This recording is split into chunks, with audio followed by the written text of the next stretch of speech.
네, 뒤에 제가 안아드릴 수는 없고 뒤에 좀 켜주시면 좋겠습니다. 복풍이 좀 끈 것 같은데 괜찮습니까? 네, 안 추우면 괜찮고 추우면 저쪽을 딱 보시면 눈치를 하시길 바랍니다. 이렇게 하시면 네, 몸부림을 하시면 뒤에서 눈치 보고 해주실 것 같습니다. 자, 이제 2주 후면 금년 2번째 행복 나눔 축제가 있습니다.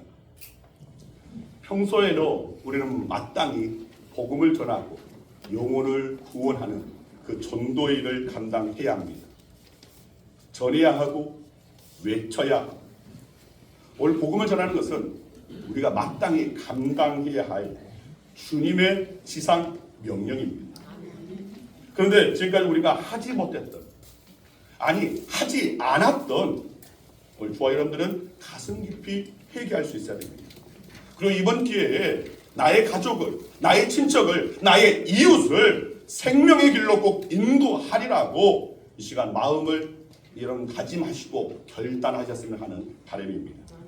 오늘 우리에게 주신 이 본문 말씀은 하나님의 택하심과 하나님의 그 부르심을 받은 저와 여러분이 바로 파수꾼임을 알게 하시는 말씀입니다. 그리고 만일 파수꾼의 사명을 받은 우리가 그 사명에 순종하지 아니하면 당하게 될 심판까지도 말씀하고 있습니다. 그래서 우리는 어떤 이 말씀 가운데 때로는 두려워 떨어야 될 수도 있고 또 그 가운데서도 마땅히 내게 주신 사명이지 이것은 말씀 가운데 다시금 우리의 영이 깨어날 수 있는 그리고 우리의 영이 깨어나고 우리의 육신을 움직여서 복음을 전하는 일에 매진할 수 있어야 할 줄 믿습니다. 자, 그렇다면 먼저 파수꾼은 어떤 사람입니까? 이 파수꾼은 당시에 그 성을 지키는 자입니다. 성의 높은 망루에 올라가서 사방을 살피면서 적군이 올 때 또 위기가 발생했을 때 나팔을 부는 사람이 바로 파수꾼입니다. 그러니까 교회에 큰 어떤 이 사명이 있다면 바로 나팔을 부는 일이라고 할 수가 있습니다. 따라서 저와 여러분은 파수꾼이자 나팔을 부는 나팔수라고 할 수가 있습니다. 자, 그렇다면 파수꾼인 저와 여러분들이 불어야 할 이 나팔, 어떤 나팔을 우리가 불어야 하는가? 자, 첫째, 우리는 경고의 나팔을 불어야 합니다. 다시 따라 하시기 바랍니다. 경고의 나팔을 불어야 합니다. 경고의 나팔을 불어야 합니다. 자, 오늘 본문 3절 말씀 함께 있습니다. 그 사람이 그 땅에 칼이 임함을 보고 나팔을 불어 백성에게 경고하되. 자, 그리고 7절 말씀 함께 있습니다. 인자야, 내가 너를 이스라엘 족속의 파수꾼으로 삼음이 이와 같으니라. 그런즉 너는 내 입의 말을 듣고 나를 대신하여 그들에게 경고할지어다. 자, 3절에 보면 나팔을 불어 백성에게 경고하되, 그리고 7절에 그들에게 경고할지어다 라고 말씀하고 있습니다. 그런데 7절, 오늘 본문 7절에 경고의 나팔을 불 때 너는 내 입의 말을 듣고 라고 강조하고 있습니다. 너는 내 입의 말을 듣고, 하나님께서 하나님의 말씀을 듣고 행해야 된다라고 말씀을 하고 있는 겁니다.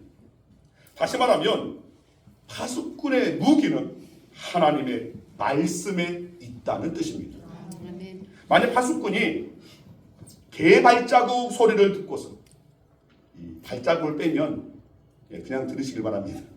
개 발자국 소리를 듣고서 나팔을 분다면 잠자는 군사들 어리둥절할 것입니다. 여러분 1992년 10월 28일 아마 여러분들도 기억하실 겁니다. 전국적으로 야단이었습니다. 우리 모두가 다 기억하는 일입니다. 이 사건은 마귀가 속삭이는 그 소리를 하나님의 말씀으로 착각하고 나팔을 불어댔던 사건입니다. 그래서 이것은 그 소리는 잘못된 소리다. 그건 이단이고 그건 아니다. 정통교회에서 그렇게 말을 했음에도 불구하고 많은 이들이 이후에 10월 28일 휴고가 난다고 했는데 무슨 말이냐? 무슨 휴고가 일어났단 말이냐? 다 기독교는 다 거짓말하는 사람들이구나. 속이는 사람들이구나. 오히려 전체 기독교가 공격을 받는 그런 일이 있었습니다. 지금도 요즘도 마찬가지입니다. 여러분 마귀는 파수꾼으로 하여금 혼미케 하고 이상한 나팔을 불도록 역사하고 있다는 것입니다. 때때로 파수꾼에게 마귀도 영적 존재다 보니까 이상한 음성을 들려줍니다. 또 환상을 보여줍니다.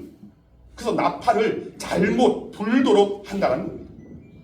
계시인 양 위장하고 진리인 양 포장을 해서 파수꾼의 정신을 어지럽게 한다는 겁니다. 그래서 오늘 본문 말씀은 내 입의 말을 듣고 경고하라라고 한 것입니다. 여러분, 하나님은 항상 우리 모두에게 성경 66권으로 말씀하십니다. 성경은 완성된 계시입니다. 성경 외에 다른 어떤 것도 하나님의 말씀이 될 수가 없습니다. 그렇기 때문에 파수꾼은 하나님의 말씀을 제대로 듣고 제대로 배우고 제대로 전파할 수 있어야 한다는 것입니다. 아멘. 이런 1892년에 미국 북장로교 선교사로 우리나라에 온 선교사 부부가 있습니다. 윌리엄 수알련 선교사 부부인데, 자, 이분들이 항해도 안악이라는 곳에서 이 장날 장터를 돌면서 노방전도를 했습니다. 자, 이 당시 이 장을 보러 오는 이 많은 이들이 있었는데 그들을 대상으로 이 전도지를 나누어 주는 겁니다. 그런데 당시 이 안악골에는 여러분 한 번쯤 다 들어봤을 이 유명한 깡패 김익두라는 깡패가 있었습니다. 장을 보러 오는 장사꾼들은 성황당에 들러서 제발 오늘 김익두를 만나지 않게 하소서라고 빌고 돌멩이 하나를 그 위에 던진 후에야 장터로 들어갔다는 겁니다. 여기 보면 사진을 보면 이 김익두 이후에 목사가 되어서 유명한 부흥강사가 되신 분입니다. 얼굴을 보니까 범상치 않게 보이지 않습니까? 네, 정말 아주 날카롭게 보입니다. 그래서 많은 사람들이 이 김익두를 만나는 것을 두려워했습니다. 자, 그런데 수알련 선교사의 아내 셀리스 이 수알련 이 선교사가 이 김익두를 만났습니다. 그리고 전도지를 내밀면서 미소 지으면서 예수 믿으세요라고 전도했습니다. 그런데 김익두가 이 전도지를 받자마자 그 전도지로 코를 풀면서 땅에 내던져 버렸습니다. 자, 이에 화가 난 이 셀리스 관련의 선교사님이 무슨 말을 했냐면, 당신 그렇게 하면 당신 코 썩습니다 라고 말했습니다. 그렇게 하면 당신 코 썩습니다 하고 그렇게 말한 후에 자리를 떠났습니다. 그런데 김익두는 이 말이 자꾸 귀에 맴돕니다. 밤에 잠자리에 들어서도 자꾸 코를 만지면서 혹시 내가 잠자는 가운데 코가 썩지 않을까? 그래서 잠을 자지 못하는 겁니다. 밤새 눈 뜨고 이 코만 만지작거리면서, 그런데 자주 만지작거리다 보니까 코가 어떻습니까? 아침에 거울을 보니까 빨갛게 이렇게 달아오른 그 꼴을 보면서 야, 정말 썩고 있나 보다. 그래서 이 김익두가 이 수알련 선교사님에게 찾아갔습니다. 그리고 찾아가서 이렇게 말합니다. 어떻게 하면 내 코가 썩지 않을 수 있냐고 간절히 부탁합니다. 그때 선교사님이 야, 기회는 이때다 하고 예수 믿으면 썩지 않아요 라고 말을 했습니다. 그런데 이 사건이 계기가 되어서 김익두가 예수님을 영접하고 한국 교회사에서 빼놓을 수 없는 이름난 부흥사가 되었다는 그런 일입니다. 맞습니다. 예수 안 믿으면 코만 썩습니까? 아닙니다. 명예도 권세도 우리의 영혼도 썩습니다. 물론 어차피 인생은 썩을 몸을 가지고 살아가는 시간이라고 할 수가 있습니다. 자, 그러나 하나님은 우리가 우리의 몸이 썩는 그 순간에 이르기까지 그 시간 속에서 의미 있는 일을 하기를 바라신다는 겁니다. 의미 있는 일. 네, 그것이 바로 사명입니다. 사명 가운데 가장 기본적인 사명이 바로 파수꾼의 사명입니다.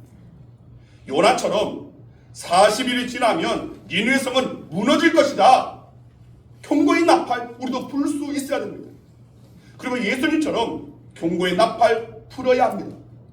누가복음 13장 4절 5절 말씀 함께 읽겠습니다. 같이 읽습니다. 또 실로암에서 망대가 무너져 치여 죽은 18사람이 예루살렘에 거한 다른 모든 사람보다 죄가 더 있는 줄 안다.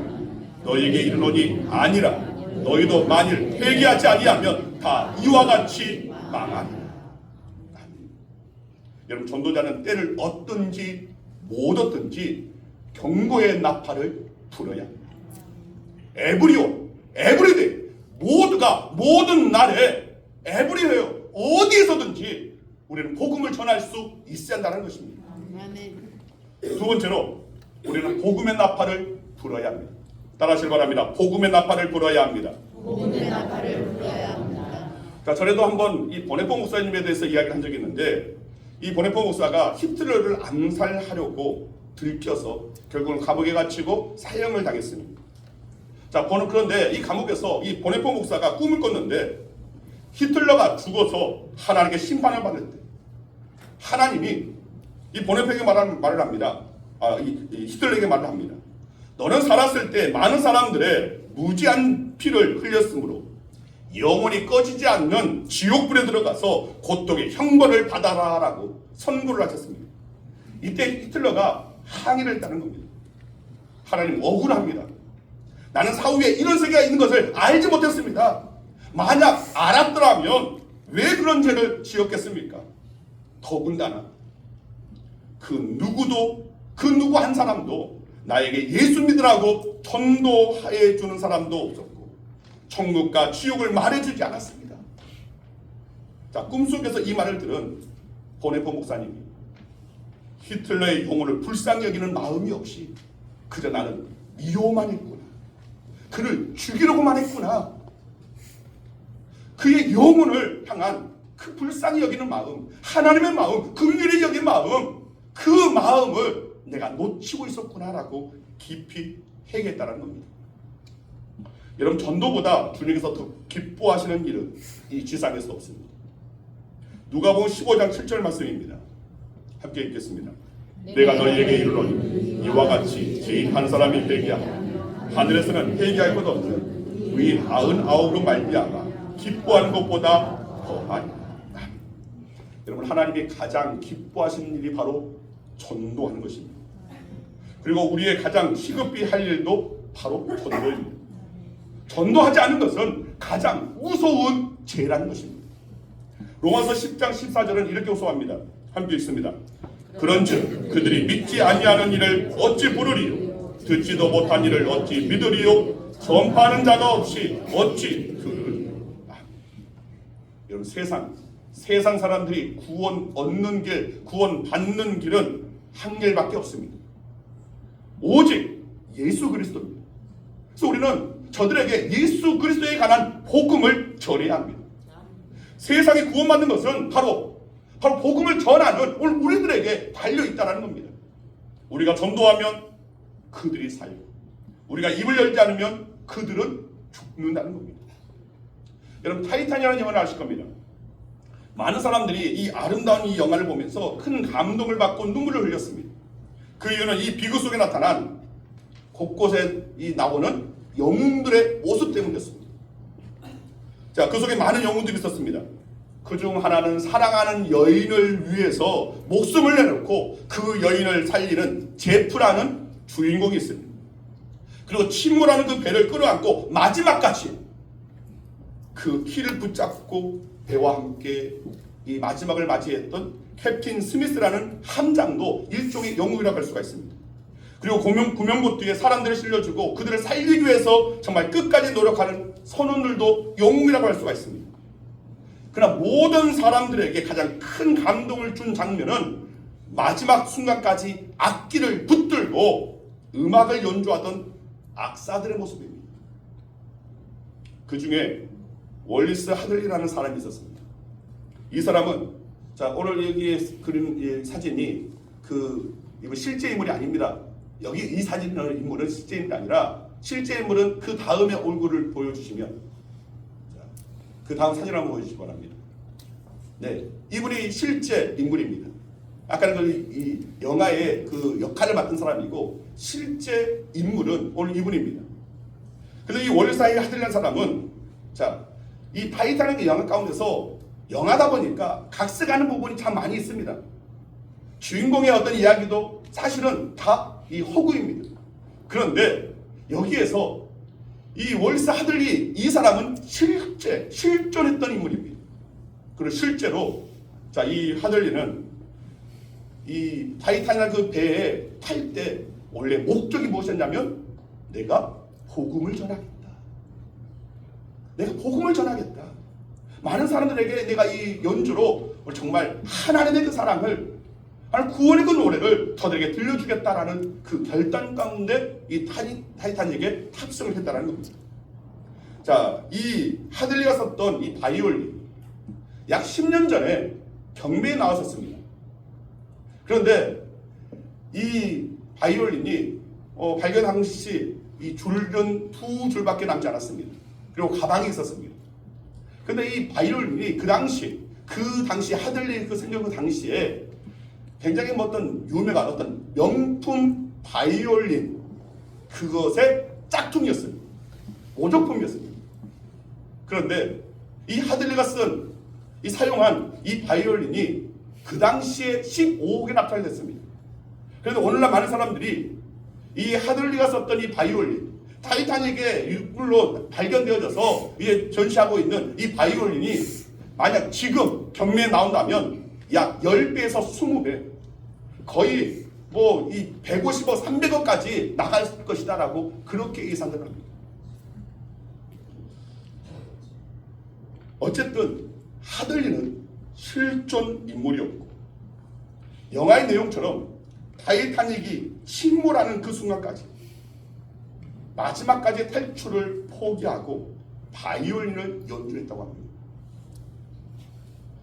그러면서 많은 사람들 그들의 마음을 침착하게 안정시키고 그리고 찬양의 그 가사 속 메시지를 통해서 하늘의 거룩한 소망을 바라보도록 촉구했습니다. 배가 점점 가라앉고 있는데도 끝까지 배가 침몰되지 않는다고 믿고 착각하는 사람들, 그리고 그 풍랑의 와중에서도 자기만 살려고 우왕좌왕하며 발버둥치는 사람들, 정말 모두가 아수랑장인 그런 혼란 속에 있었는데 그러나 이 월사들리는 끝까지 침착하게 자기의 팀 멤버들을 격려하면서 마지막까지 찬송가 338장 4줄을 가까이를 연주했습니다. 자, 우리 1절만 함께 불러보겠습니다. 내 주를 가까이 하게 하는 십자가 진 같은 고생이나 내 예생 소원은 늘 찬송하면서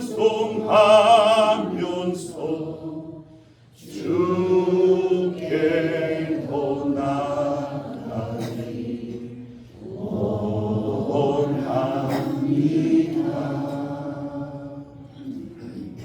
침몰하는 그 순간까지 많은 사람들이 죽어가는 가운데 죽음을 향해서 나아가는 저들의 발걸음이 아니라 저들의 그 신앙이, 저들의 믿음이 살아있어서 저들 안에 이전에 누군가를 통해서 뿌려졌던 그 복음의 그 씨앗이, 소망의 씨앗이 바로 그 가운데서 살아나고 발동되어졌어요.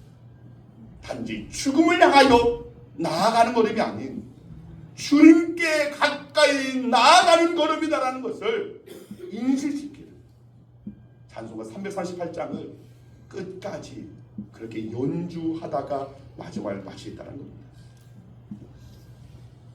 그리고 그는 계속해서 이렇게 외쳤습니다. 예수 그리스도, 그분을 의지하십시오. 그를 가까이 하십시오. 그분만이 소망이십니다. 아멘. 그렇습니다. 우리가 복음을 전해야 세상이 구원을 받습니다. 우리는 복음의 나팔을 불어야 합니다. 아멘. 바울은 옥중에서 복음의 나팔을 불었습니다. 그랬더니 자기를 하려던 간수가 구원받았습니다. 새 사람이 되었고 새 길, 영원한 생명의 그 길을 걷게 했습니다. 그리고 단지 간수만 구원받는 것이 아닙니다. 간수를 통해서 그의 온 가족이 예수를 믿게 되고 세례를 받고 그렇게 복음화를 이루어갔습니다. 이것이 바로 복음의 능력입니다. 이제 이 복음의 나팔을 담대히 부는 저와 여러분이 되기를 소망합니다. 아멘. 자, 세 번째로 우리가 불어야 할 나팔은 축복의 나팔을 불어야 합니다.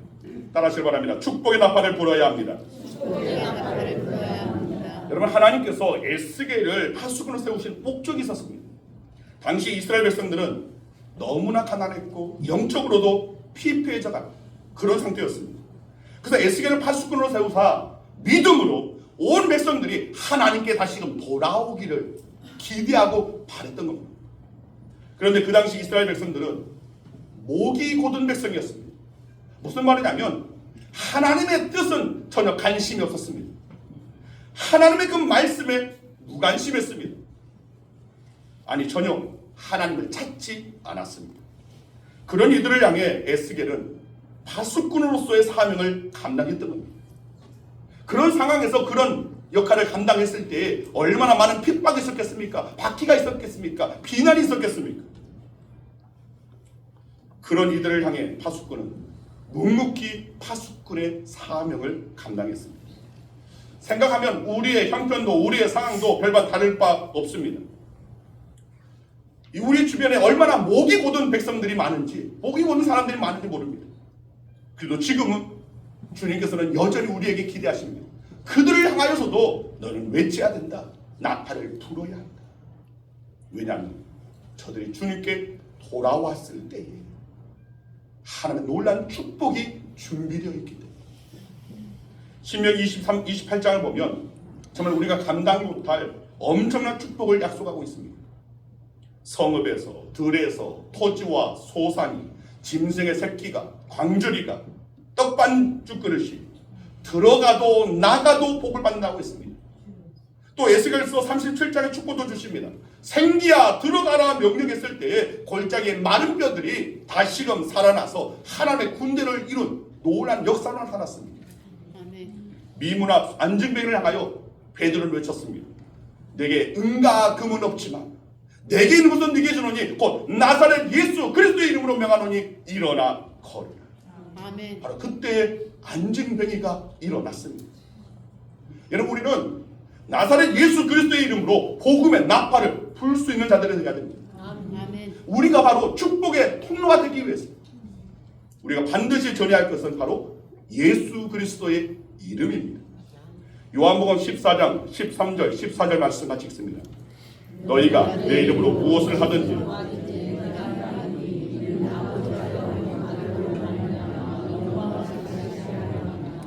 내 이름으로 무엇이든지 내게 구하면 내가 행하리라. 이 말씀을 기억한 베드로와 요한은 바로 예수 그리스도의 이름으로 성전 미문의 안증뱅이를 일으켜 세웠던 것입니다. 바로 그 안증뱅이 한평생 움직이지 못하고 그냥 그곳에서 정말 안증뱅이 인생 누가 옮겨다 주지 않으면 어디에도 갈 수 없는 그 안증뱅이 놀란 축복을 허락한 겁니다. 여러분, 직무유기라는 말이 있습니다. 파수꾼이 보초를 제대로 서지 아니하면 바로 그것이 직무유기입니다. 적군들이 오는데도 졸고 있거나 나팔을 불지 아니하면 그것이 바로 직무유기입니다. 전쟁 때 보초를 잘못 있어서 적군이 들어온 것을 알리지 못했다면 그 보초는 총살령입니다. 영적 세계도 똑같다고 오늘 성경은 말씀하고 있습니다. 오늘 본문 6절 말씀 같이 있습니다. 그러나 칼이 임함을 파수꾼이 보고도 나팔을 불지 아니하여 백성에게 통보하지 아니하고 그 중에 한 사람이 그 임하는 칼에 제거당하니 그는 자기 지약으로 말미암아 제거되려니와 그 죄는 내가 파수꾼의 손에서 찾으리라. 자, 그리고 또 본문 8절 말씀 같이 읽습니다. 가령 내가 악인에게 이르기를 악인아 너는 반드시 죽으리라 하였다 하자 네가 그 악인에게 말로 경고하여 그의 길에서 떠나게 하지 아니하면 그 악인은 자기 죄악으로 말미암아 죽으려니와 내가 그의 피를 네 손에서 찾으리라. 우리가 나팔을 불지 않으면 그 죄를 파수꾼의 손에서, 그의 피를 파수꾼의 손에서 찾겠다라는 말씀입니다. 그렇기 때문에 반드시 저와 여러분들이 이 파수꾼의 그 사명, 나팔을 부는 나팔수의 사명을 감당해야 됩니다. 그것이 바로 전도입니다. 그런데 전도는 생각만으로는 되지 않습니다. 전도는 행동으로 옮겨야 합니다. 따라하시기 바랍니다. 나는 하나님께서 세우신 영혼 구원을 위한 파수꾼이다. 영혼 구원을 위한 파수꾼이다. 네, 맞습니다. 저와 여러분들은 이 땅에 하나님께서 세우신 영혼 구원을 위한 파수꾼이고 나팔수라는 겁니다. 여러분, 행복나눔 축제 2주 전입니다. 모바일 초대장 여러분 발송해 드렸습니다. 이걸 반드시 여러분 전달하시길 바랍니다. 또 실제 초청장도 인쇄되어 있습니다. 초청하는 것은 우리가 할 일이지만 초청된 듣고 오늘 참여한 이들이 믿기를 결단하는 것은 우리의 책임이 아닙니다. 그것은 주님께서 하실 일입니다. 그렇기 때문에 우리는 우리가 해야 할 일, 거기까지는 최선을 다할 수 있어야 됩니다. 그것이 바로 사명을 감당하는 것입니다. 여러분, 이번 기회에 영적인 파수꾼이 되어서 복음의 나팔 한번 불어보시길 바랍니다. 죽어가는 영혼들을 방치하지 말고, 분명히 하나님께서는 말씀하셨습니다. 그 피를 네 손에서 찾으리. 이런 책망을 우리는 들어서는 안 될 겁니다. 그리고 우리는 세상이 듣든지 아니 듣든지 저와 여러분들은 파수꾼의 사명을 감당하여서 세상 모든 민족이 구원받기를 꿈꾸시는 하나님의 소원을, 그 소원에 오늘 정말 동행하고 함께 할 수 있는 동역자가 되는 저와 여러분의 되기를 간절히 주의 이름으로 축원드립니다. 아멘. 기도하겠습니다. 아버지 감사합니다. 하나님께서 애쓰게, 그리고 오늘 하나님의 백성된 오늘 우리들을 이 세상에 많은 영혼들, 죽어가는 영혼들, 오늘 그들을 살릴, 그들 복음을 전할 파수꾼으로 우리를 택하시고 부르신 줄 믿습니다. 이 파수꾼의 그 사명, 우리가 해도 그만 안 해도 그만이 아니라 반드시 해야 할 명령이기에 주님, 이 파수꾼의 그 사명을 감당하는 우리 양원교회 모든 성도들 되게 하여 주시옵소서. 아멘. 가까운 가족에게, 또 친척에게, 이웃에게 진정 우리의 입술을 열어서 복음을 전하고 예수 그리스도의 이름을 전하여서 진정 경고의 나팔을, 복음의 나팔을, 축복의 나팔을 부는 파수꾼의 사명을 감당하는 우리 양원교회 모든 성도들 되게 하여 주시옵소서. 아멘. 감사드리오 예수 그리스도